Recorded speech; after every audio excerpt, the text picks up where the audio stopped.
Merci de nous rejoindre sur Bamako News TV. Mesdames et messieurs, bonsoir et bienvenue dans ce flash d'information. Nous ouvrons ce flash d'information par l'actualité nationale.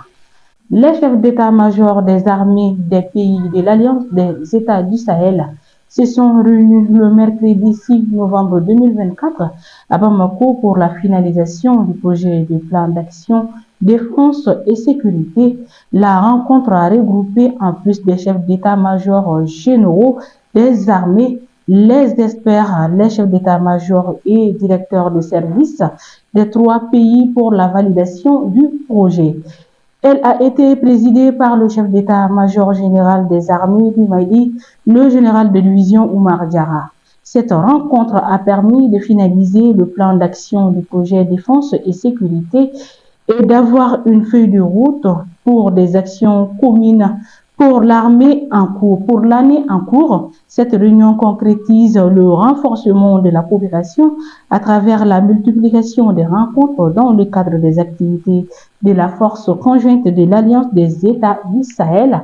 Ainsi, ce document travaillé par les experts durant 2 jours a été finalisé et validé par les 3 chefs d'état-major des armées. Il doit être soumis au chef d'État de l'AES pour sa mise en œuvre dans un bref délai. Toujours au pays, le président de la transition, son Excellence, le général d'armée, Assimi Goïta, président en exercice de la Confédération des États du Sahel, a reçu en audience le mercredi 6 novembre 2024 les chefs d'état-major général des pays membres de l'Alliance des États du Sahel. Cette rencontre s'inscrit dans le cadre de la coopération militaire renforcée entre les 3 pays, le Burkina Faso, le Mali et le Niger, dans la lutte contre le terrorisme et la stabilité. Cette entrevue au palais de Koulouba intervient après la validation par les chefs d'état-major général des armées des 3 pays en plan d'action concernant le pilier défense et sécurité élaboré par un comité des experts en charge des questions de sécurité.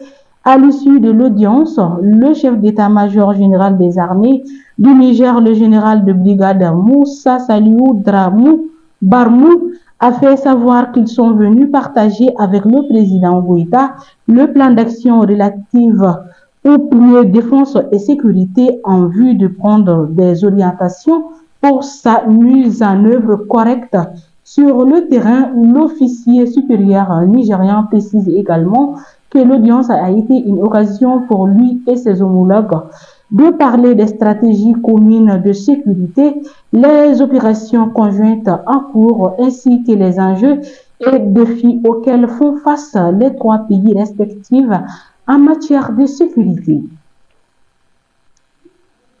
Au Mali, le gouvernement de transition dissout le conseil communal de la commune rurale de Kalabankoro pour des faits de dysfonctionnement, de violation de la loi. C'est l'une des principales décisions du Conseil des ministres de ce mercredi.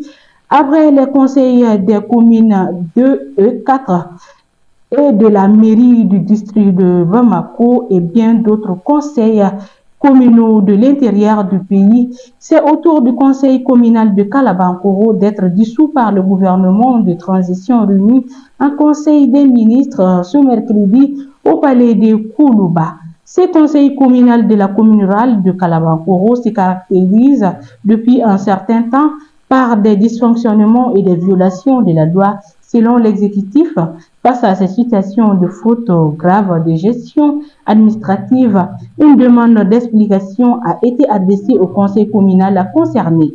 Conformément aux dispositions de l'article 8 de la loi portant code des collectivités territoriales à laquelle il a répondu, informant le communiqué du Conseil des ministres.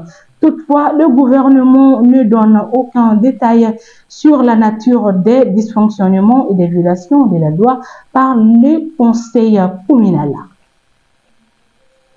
L'association des communautés de culture Sangoï en mouvement IR Ganda a procédé à la remise hier mercredi 6 novembre 2024 à son siège de Bakodji Kourouni Assey d'un chèque et d'un important lot de matériel au bénéfice des sinistrés de Gao, Bourem, Bamba et Gourmand Raous.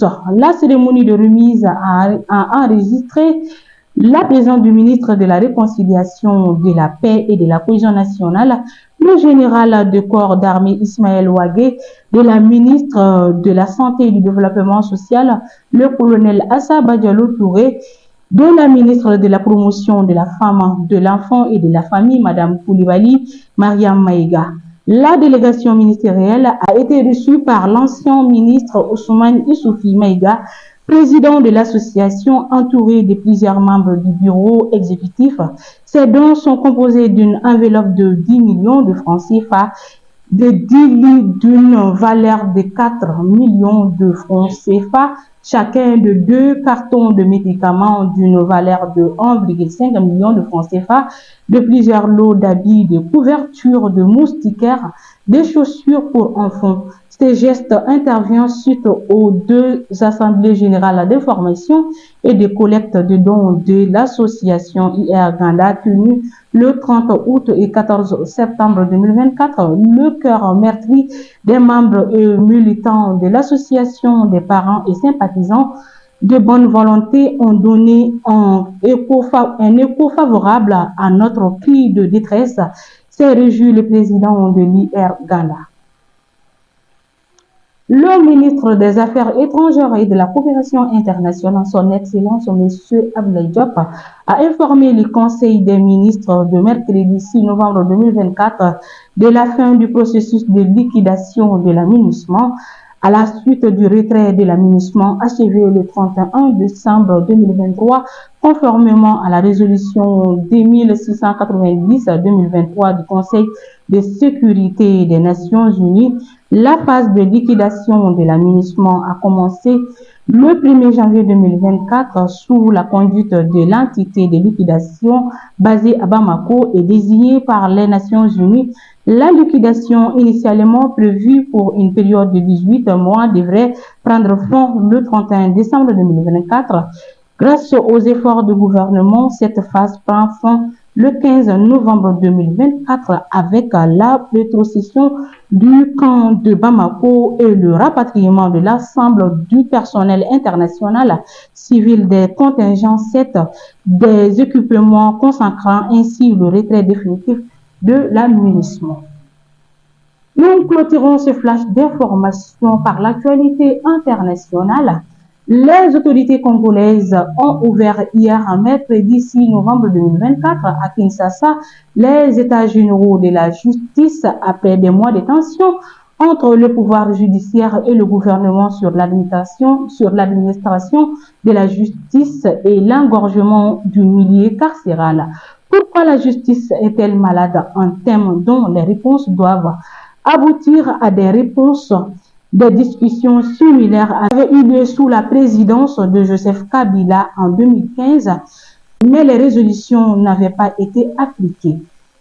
Et voilà, mesdames et messieurs, nous sommes au terme de ce flash d'information. Merci à vous de l'avoir suivi. Au plaisir de vous retrouver très prochainement. D'ici là, portez-vous bien. Et surtout, n'oubliez pas de vous abonner sur notre chaîne YouTube.